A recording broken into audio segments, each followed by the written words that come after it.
नमस्कार। आज मैं खैर मकदम करता हूँ, स्वागत करता हूँ, वंदन करता हूँ उन सभी राष्ट्रीय प्राण ऊर्जाओं का जो कि शोध से किसी भी तरह से जुड़े हुए हैं, चाहे वह व्यावहारिक तरीका हो, रिसर्च या पीएचडी या डीलिट प्राप्त करने का हो, या फिर उनकी वृत्ति खोज परख हो। सभी को बहुत बहुत धन्यवाद, बहुत बहुत अभिनंदन, क्योंकि आज हम बात करने जा रहे हैं न्यादर्श के प्रारूप पर, सैंपलिंग पैटर्न पर। और न्यादर्श को आप न्यादर्शन के नाम से भी जानते हैं। इस में हम मुख्य रूप से इस बात का ध्यान रखते हैं कि जो इतनी बड़ी पॉपुलेशन है, जो इतना बड़ा विश्व है, इतना बड़ा देश है, इसमें हम जिस पर काम करने जा रहे हैं उसमें से किस छोटे टुकड़े को लेकर के संपूर्ण का प्रतिनिधित्व किया जा सकता है, इसके बारे में अभी हमने इससे पहले वाली वीडियो में भी बात की थी। लेकिन यहाँ पर यह जानना जरूरी है कि अगर हम ये नहीं समझेंगे कि इसकी विधियां कौन सी हैं, इसके प्रकार क्या है, इसका फॉर्मेट क्या है, तो बहुत दिक्कत हो जाएगी। इसीलिए ज्ञान के सम्यक विकास को जो आलंबन प्राप्त होता है उसके मूल में विद्यमान है शोध। शोध प्रारूप में उसे उद्देश्य तक ले जाने वाला महत्वपूर्ण कारक है न्यादर्श, जिसे आप सैंपल कहते हैं। न्यादर्श का भली भांति अधिगम करने के लिए परम आवश्यक है कि न्यादर्श के प्रारूप को अधिगमित किया जाए। आज इसी विषय पर विचार का महत्वपूर्ण दिवस है। तो क्या है प्रारूप, आइए इस पर बात करते हैं। फॉर्मेट इसका, न्यादर्श के विविध नाम, विविध विधियों, विविध प्रकारों का वर्णन देखने और सुनने को मिलता है। लेकिन सुविधाजनक और सरलतम सामान्य रूप से अधिगमित करने हेतु न्यादर्श के प्रकारों को अगर हम वर्गीकृत करके और इसके बारे में अधिगम करने का प्रयास करें तो ये ज़्यादा सरल रहेगा। इसलिए ये बहुत जरूरी है कि हम इसको बांट लें। और एक बात ध्यान रखने की है, जो एक कंफ्यूजन होता है कि इसे विधियां कहें, प्रकार कहें, प्रारूप कहें, ये सारा लगभग मिलती जुलती चीजें हैं। अगर परीक्षा में ये आता है कि इसकी विधियां कौन सी, तब भी आपको यही लिखनी है। अगर ये आता है इसके प्रकार कौन से, तभी यही बताना है। तो इसका पैटर्न क्या है, प्रारूप क्या है, किसकी तरह से इसको वर्गीकृत किया गया है, तब भी आपको यही बताना है। तो हम न्यादर्श के प्रकारों पर पहुंचे इससे पहले ये समझ लेना बहुत जरूरी है कि इसकी चेन क्या है, इसकी साइकिल क्या है। तो सैंपलिंग की साइकिल, इसमें क्या होता है, सबसे पहले तो हम कुल जनसंख्या,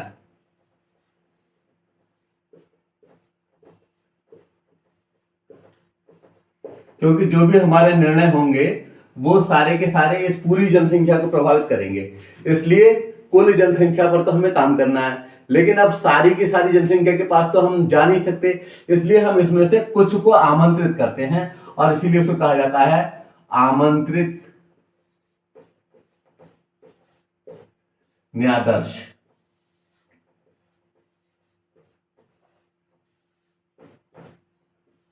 यानी कि जिसे हम बुला रहे हैं, जिसे हम कह रहे हैं कि ये लोग हमारे इस सैंपल में शामिल हैं, लेकिन जिसको हम बुला रहे हैं जरूरी नहीं है कि सारे के सारे जो हैं उसमें आएंगे और सारे के सारे हम लेंगे। तो उसमें से जो कुछ भी स्वीकृत न्यादर्श है,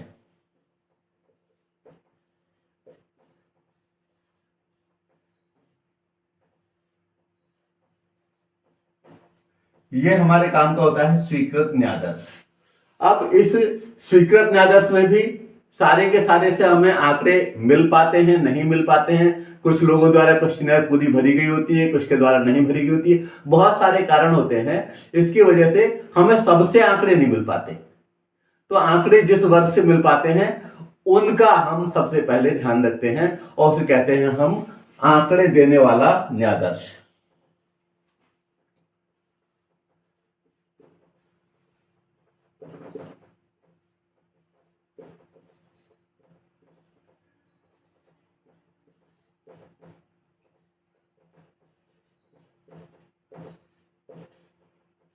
अब इन लोगों से जिनसे हमें आंकड़े मिले हैं, इन आंकड़ों का ही तो हम अध्ययन करेंगे, इन्हीं का तो हम कैलकुलेशन करेंगे और इसी के आधार पर हम फिर कहां पहुंचेंगे, जो इसका चरम बिंदु है, यानी कि इसके परिणाम पर। और परिणाम से हम क्या करते हैं, परिणाम से हम करते हैं सामान्यीकरण।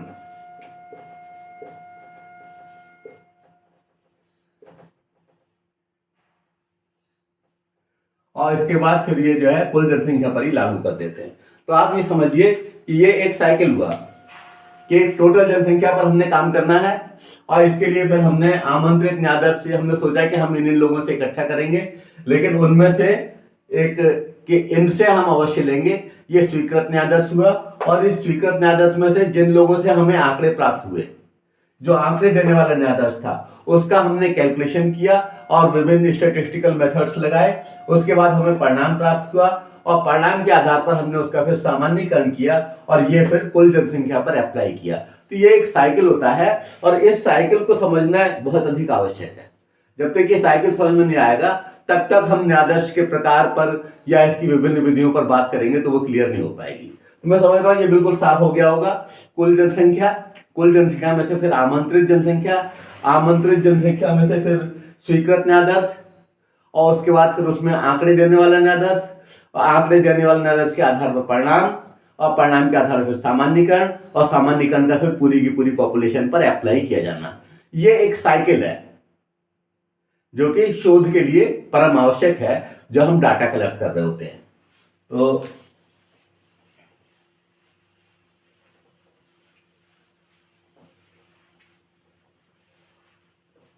इस साइकिल को समझने के बाद अब हम देखते हैं कि न्यायाधीश के प्रकार क्या है, टाइप्स ऑफ सैंपलिंग क्या है। और ये शोध की दुनिया से जुड़े हुए हर विशिष्ट व्यक्तित्व को पता है कि इसको हम दो भागों में बांट करके अध्ययन करते हैं, और एक को हम कहते हैं संभाव्यता नमूनीकरण यानी कि प्रोबेबिलिटी सैंपलिंग, और दूसरा है गैर संभावना नमूनाकरण यानी कि नॉन प्रोबेबिलिटी सैंपलिंग। तो सबसे पहले हम विचार कर ले रहे हैं इस पर संभाव्यता नमूनीकरण पर यानी कि प्रोबेबिलिटी सैंपलिंग पर।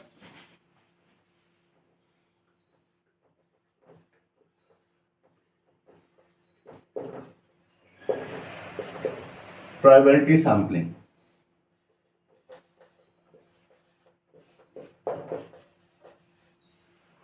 प्रोबेबिलिटी सैंपलिंग को हिंदी में हम क्या कहते हैं? हिंदी में कहते हैं इसको संभाव्यता नमूनाकरण। और संभाव्यता नमूनाकरण में हमने इसको डिवाइड किया हुआ है यादृच्छिक न्यायाधीश जिसे हम कहते हैं रैंडम सैंपलिंग, और इसका एक और वर्ग है जिसे हम कहते हैं स्तरीकृत न्यायाधीश यानी कि स्ट्रेटिफाइड सैंपलिंग, और इसके बाद है फिर क्लस्टर सैंपलिंग यानी कि गुच्छ न्यायाधीश, और फिर है सिस्टमैटिक सैंपलिंग यानी कि क्रमबद्ध न्यायाधीश, और इसके बाद है बहुस्तरीय न्यायाधीश यानी कि मल्टी स्टेज सैंपलिंग। तो ये जो इसका वर्गीकरण है ये हम संभाव्यता नमूनाकरण के तहत करते हैं। और दूसरी ओर जो गैर संभाव्यता नमूनाकरण है, नॉन प्रोबेबिलिटी सैंपलिंग है, उसमें हम क्या करते हैं? उसमें एक तो कोटा सैंपलिंग जिसे हम हिंदी में कहते हैं अभ्यंश न्यायाधीश, और दूसरा है सोद्देश्य न्यायाधीश यानी कि पर्पजिव सैंपलिंग, और तीसरा है आकस्मिक न्यायाधीश यानी कि इंसिडेंटल सैंपलिंग, और इसके बाद एक चौथा है जिसे बहुत से लोग मानते हैं, बहुत से लोग कहते हैं इसे पहले में ही शामिल कर लिया जाए, वो है निर्णित न्यायाधीश यानी कि जजमेंट सैंपलिंग। तो आइए हम एक एक करके जो प्रोबेबिलिटी सैंपलिंग है, संभाव्यता नमूनाकरण है, उसमें हम एक एक बिंदु पर विचार कर लेते हैं। ये है संभाव्यता न्यायाधीश, और इसमें भी हम सबसे पहले बात कर रहे हैं रैंडम सैंपलिंग की। रैंडम सैंपलिंग मतलब यादृच्छिक न्यायाधीश, रैंडम सैंपलिंग।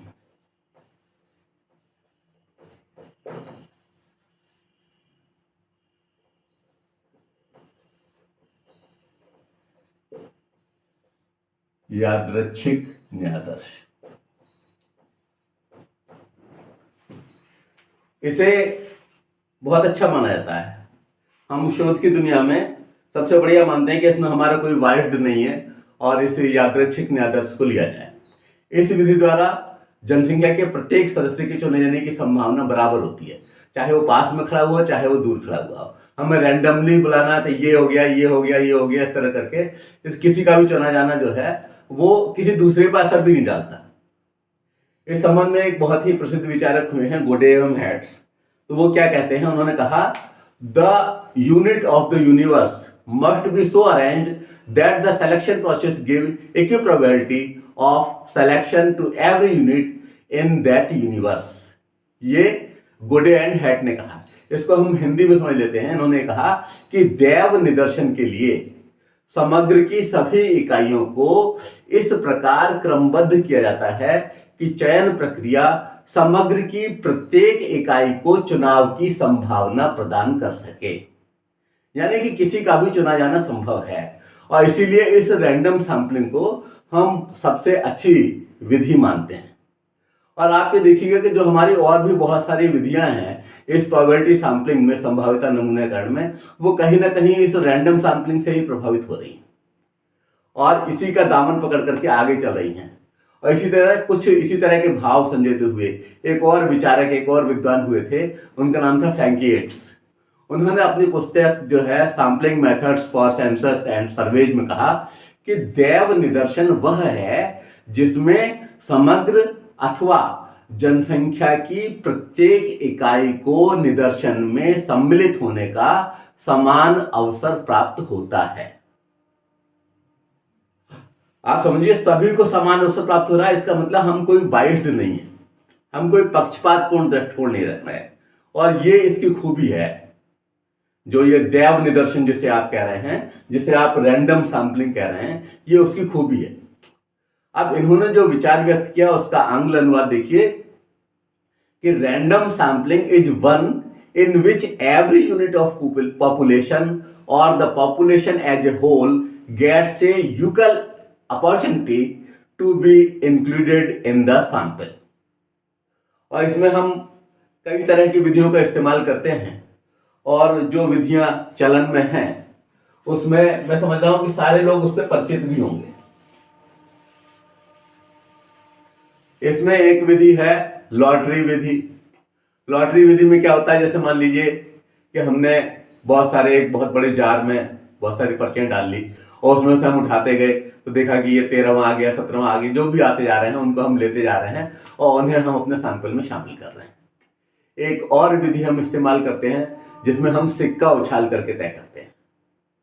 इसमें हम ग्रुप बना लेते हैं और उसके बाद हम सिक्का उछाल करके उसमें से अलग अलग चयन करते चले जाते हैं और वही हमारा एक न्यायादर्श हो जाता है। इसी तरह से जो क्या नाम है, पासा फेंक कर, पासा होता है तो हमने मान लीजिए पासे में 1 से लेकर 6 तक अंक लिखे हुए हैं तो 6-6 के ग्रुप बना लिए और डाला, पहली बार जिसका आया उसको नोट कर लिया। इस तरह करके बार बार डालते जाएंगे और हम तय कर लेंगे कि हमारा जो न्यायादर्श है, हमारा जो सैंपलिंग ग्रुप होगा वो इस तरह का होगा।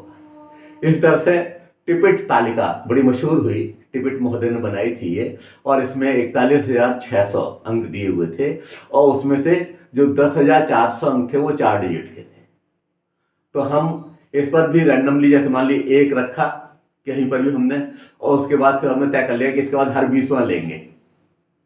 तो इस तरह से जो भी आता जाता है उसको सबको हम अपने न्यायादर्श में, अपने ग्रुप में शामिल कर लेते हैं और इस तरह से हम उसका सिलेक्शन कर लेते हैं। तो ये हमने थोड़ा सा जाना किसके बारे में, यादृच्छिक सैंपलिंग के बारे में, रैंडम सैंपलिंग के बारे में। इसके बाद हम विचार करते हैं स्तरीकृत न्यायादर्श।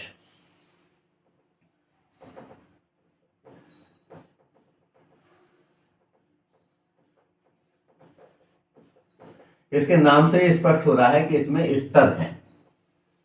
स्तरीकृत न्यायादर्श नाम से ही स्ट्रेटिफाइड।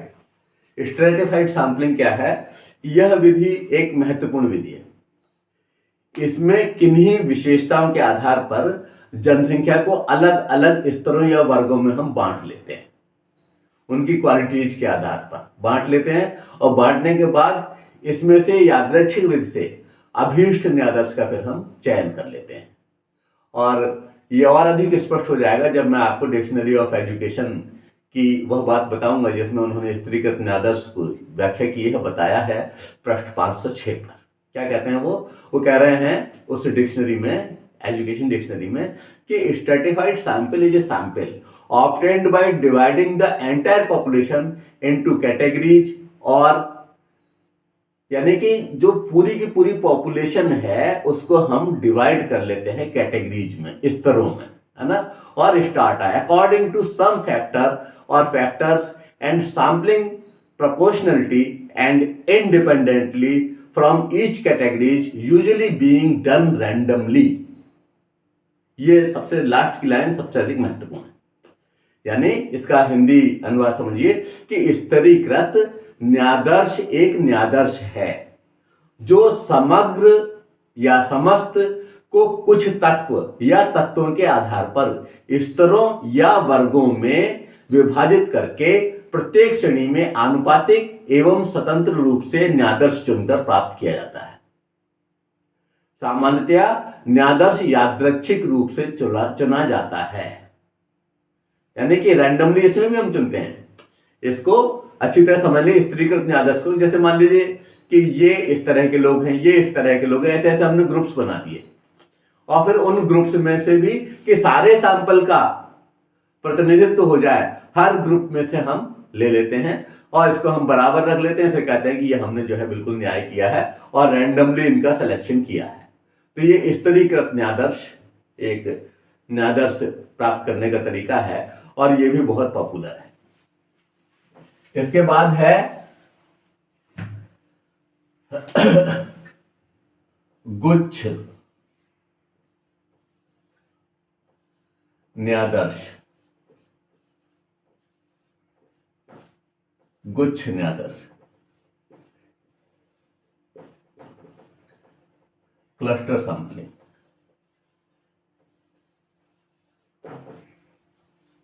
ये क्लस्टर सैंपलिंग क्या है? क्लस्टर सैंपलिंग में जैसे गुच्छ न्यादर्श के नाम से स्पष्ट हो रहा है कि हम गुच्छे बनाएंगे। इस विधि में कुल जनसंख्या को कुछ इकाइयों में या समूहों में बांट लेते हैं। समूह मतलब वही क्लस्टर, गुच्छे में बांट लेते हैं। इसे ग्रुप न्यादर्श भी कहते हैं। इन्हीं गुच्छों या समूहों में से यादृच्छिक तरीके से अभीष्ट न्यादर्श को हम चुन लेते हैं।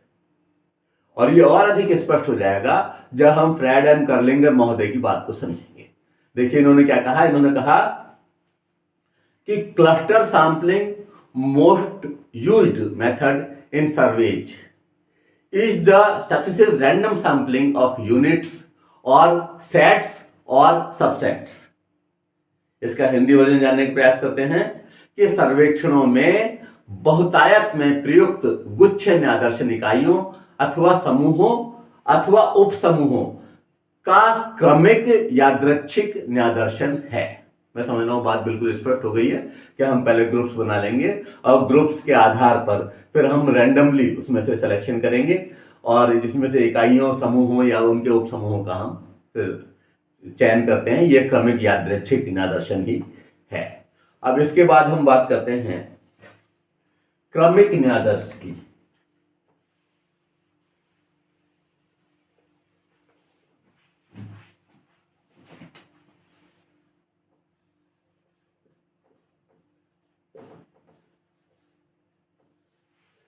क्रमिक न्यादर्श या फिर इसको हम कहते हैं सिस्टेमेटिक।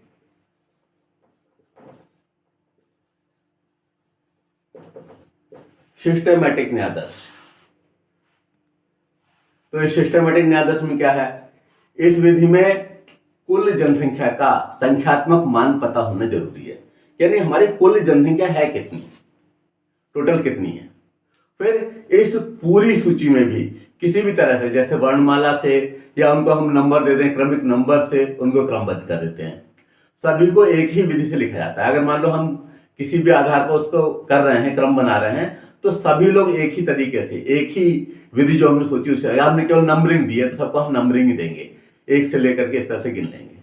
तो इसको हम क्रमिक नंबर से क्रमबद्ध कर लेते हैं। सभी को एक ही विधि से लिखा जाता है। इसके बाद एक क्रम से इकाई या व्यक्ति का चयन करते हैं।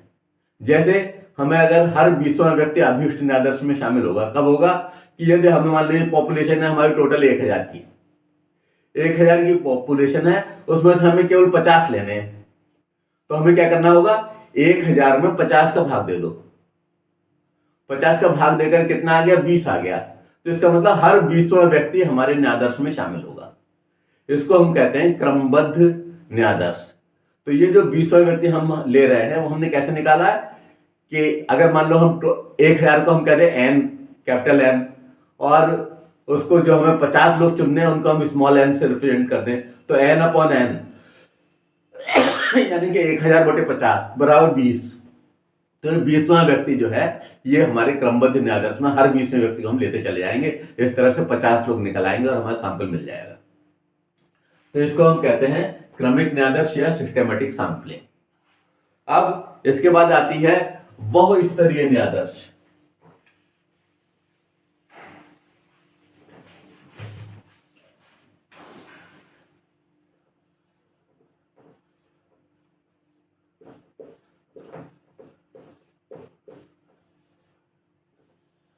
बहुस्तरीय यानी कि मल्टीपल।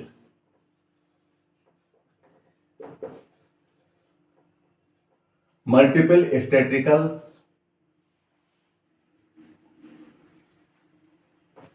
बल्कि मल्टीपल सैंपलिंग कहते हैं, बात स्पष्ट हो रही है। बहुस्तरीय न्यायाधर्श मल्टीपल सैंपलिंग यानी क्या है कि मल्टीपल स्टेज हैं और उनको हम न्यायाधर्श में शामिल कर रहे हैं।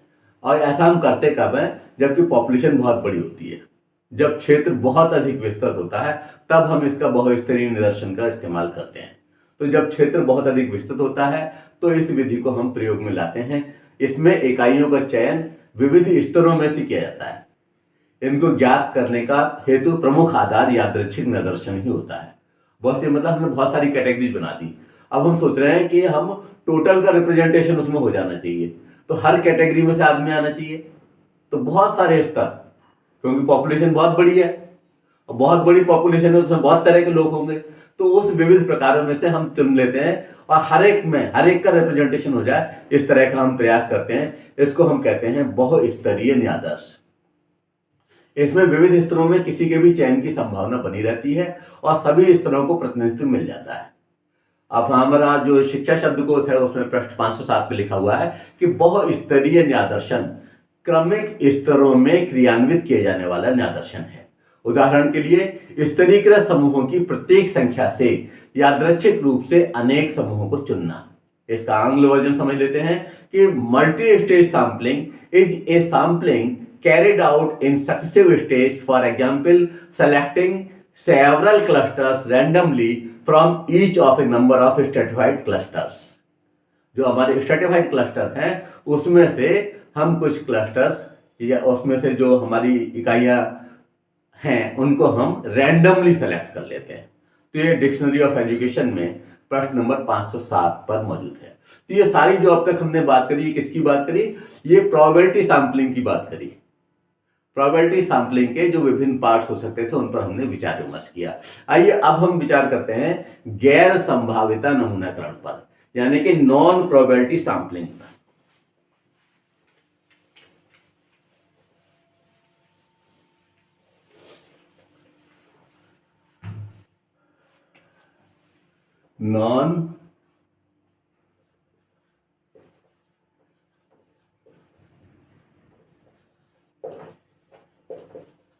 Non probability sampling.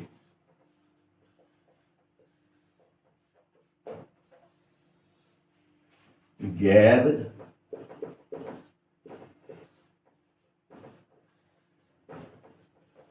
संभाव्यता न्यायाधर्श। न्यायाधर्श को बहुत सारे नामों से जानते हैं। अगर मान लीजिए कहीं निदर्शन लिखा हुआ है या न्यायदर्शन लिखा हुआ है तो उससे भ्रमित होने की आवश्यकता नहीं है। तो और इस नॉन प्रोबेबिलिटी सैंपलिंग में सबसे पहले जो है हम ले रहे हैं उसको हम कहते हैं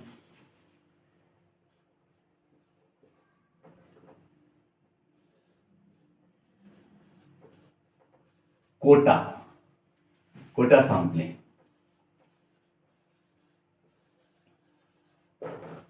कुछ लोगों को इसका हिंदी वर्जन कठिन लग सकता है, तो हम कहते हैं अभ्यंश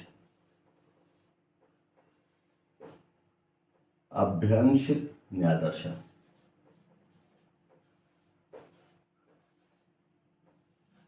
मैं समझ रहा हूं ये कोटा शब्द ज्यादा प्रचलित है और इससे समझने में आसानी रहेगी। यह असंभव न्यायाधर्श की एक महत्वपूर्ण विधि है। यह काफी कुछ स्तरीकृत न्यायाधर्शन जैसी लगती है, लेकिन इसमें फर्क है। लेकिन इसमें प्रत्येक स्तर या वर्ग हेतु कोटा पहले से निर्धारित कर लेते हैं। उसमें ऐसा नहीं करते थे, इसमें कोटा हम पहले से निर्धारित कर लेते हैं, जिसकी जानकारी जो रिसर्चर होता है, जो शोधकर्ता होता है, उसको होती है। और इसे स्पष्ट करते हुए करलेंगर महोदय कहते हैं कि असंभाव्यता न्यादर्शन का एक रूप कोटा या अभ्यंश न्यादर्शन है, जिसमें समग्र के स्तरों, यौन, प्रजाति, क्षेत्र और ऐसे ही का ज्ञान न्यादर्श सदस्यों को चुनने के लिए प्रयुक्त होता है, जो निश्चित शोध उद्देश्यों के लिए प्रतिनिधिक, विशिष्ट और उपयुक्त है। मैं समझ रहा हूँ कि ये जो इन्होंने कहा है करलेंगर महोदय ने, इससे पूरी बात स्पष्ट हो जा रही है। एक बार पुनः सुनने कि असंभाव्यता न्यादर्शन का एक रूप कोटा या अभ्यंश निदर्शन है, जिसमें समग्र के स्तरों, यौन, प्रजाति, क्षेत्र और ऐसे ही का ज्ञान न्यादर्श सदस्यों को चुनने के लिए प्रयुक्त किया जाता है, जो निश्चित शोध उद्देश्यों के लिए प्रतिनिधिक, विशिष्ट और उपयुक्त है। आइए इसको थोड़ा सा अंग्रेजी में समझने का प्रयास करते हैं। One form of non probability sampling is quota sampling, in which knowledge of strata यानी कि स्तर of the population, sex, race, region and so on as used to select sample members that are representative, typical and suitable for certain research purposes। ये कहा किसने? Fred and करलेंगर महोदय ने। तो ये बात बिल्कुल स्पष्ट हो गई है और इसमें अधिक की आवश्यकता नहीं, कोटा बना लेते हैं उसका। और कोटा बनाते हैं इसका मतलब कि हम पहले से तय कर लेते हैं कि हाँ इसमें से इतने इस तरह से लेने हैं, और उसे हम जाति के आधार पर जो भी हमारे सब सेक्शंस हैं उनमें हम बांट देते हैं, और फिर बाद में हाइपोथेसिस बनाते हैं कि हाँ इसे इसमें कोई सार्थक अंतर नहीं है ना। तो ये कोटा सैंपलिंग है। अब इसके बाद हम बात करते हैं स्वोद्देश्य न्यादर्श की।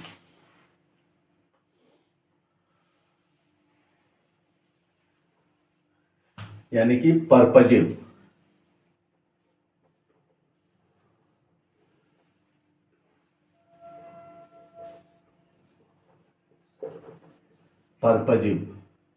सैंपलिंग। पर्पजिव सैंपलिंग का मतलब क्या होगा? स्वोद्देश्य न्यादर्श।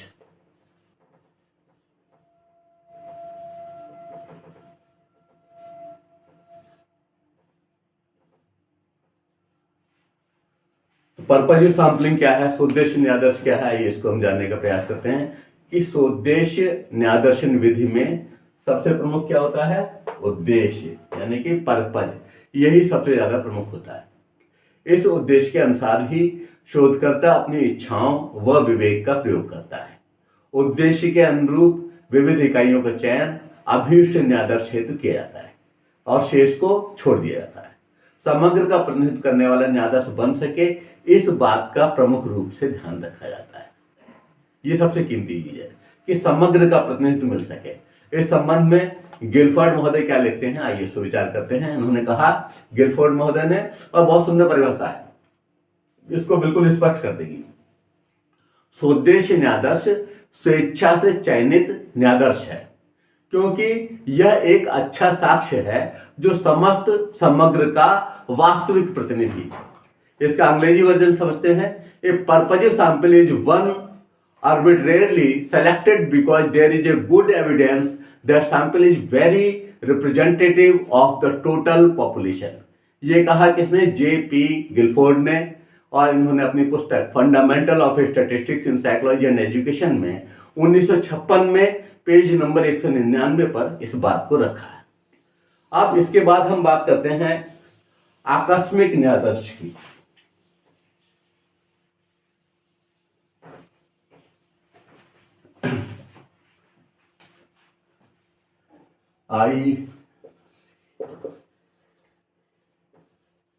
इंसिडेंटल सैंपलिंग, यानी कि आकस्मिक न्यादर्श।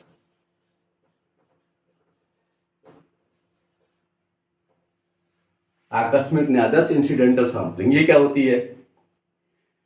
यह वह न्यादर्श है जो सहजता से सुविधा के अनुसार उपलब्ध हो जाता है, एवं इसी कारण इसे सुविधाजनक न्यादर्शन यानी कि कन्वीनियंट सैंपलिंग के नाम से भी जाना जाता है।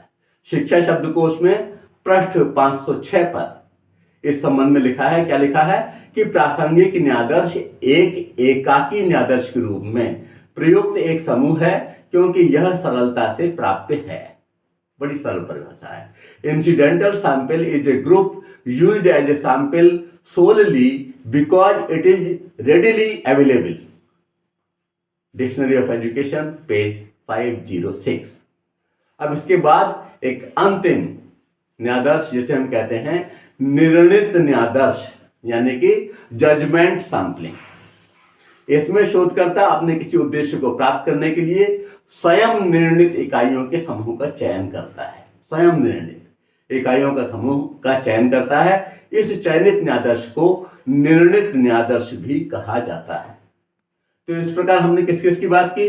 यहाँ पर संभाव्यता नमूनाकरण यानी कि प्रोबेबिलिटी सैंपलिंग की बात की, और फिर गैर संभाव्यता नमूनाकरण यानी कि नॉन प्रोबेबिलिटी सैंपलिंग के बारे में बताने का सरलतम ढंग से प्रयास किया है। और आगे अब आप समझिए, हमने पहले न्यायादर्श पर बात कर ली थी, उसके बाद फिर न्यायादर्श के प्रकार या इसको हम किस तरह से, उसका प्रारूप क्या हो सकता है या विविध रूप से इसे कैसे वर्णित किया जा सकता है, इस सब पर हमने बात कर ली। तो न्यायादर्श को हम दो हिस्सों में बांट करके अध्ययन करते हैं, और वो क्या है? प्रोबेबिलिटी सैंपलिंग यानी कि संभाव्यता नमूनाकरण, और दूसरा है गैर संभाव्यता नमूनाकरण। मैं समझ रहा हूं बहुत सरल ढंग से इस बात को रख दिया है और बहुत अधिक कठिन बनाने का प्रयास नहीं किया है, तो ये आपकी समझ में आया होगा। अब हम इसके आगे जो हम बात करेंगे वो हम इसकी मेरिट्स और डीमेरिट्स पर बात करेंगे। आगे जब भी अगली वीडियो बनेगी तो उसमें मेरिट्स और डीमेरिट्स यानी कि इसका महत्व क्या है और इसकी सीमाएं क्या हैं, इस पर हम विचार करेंगे। यहाँ पर जो कुछ भी मैंने समझाने का, आपके समक्ष बात रखने का प्रयास किया है, इस सारी बात को अगर आप देखना चाहें तो ये गूगल पर educationacharya.com पर लिखित रूप में उपलब्ध रहेगा। धन्यवाद। जय हिंद, जय भारत।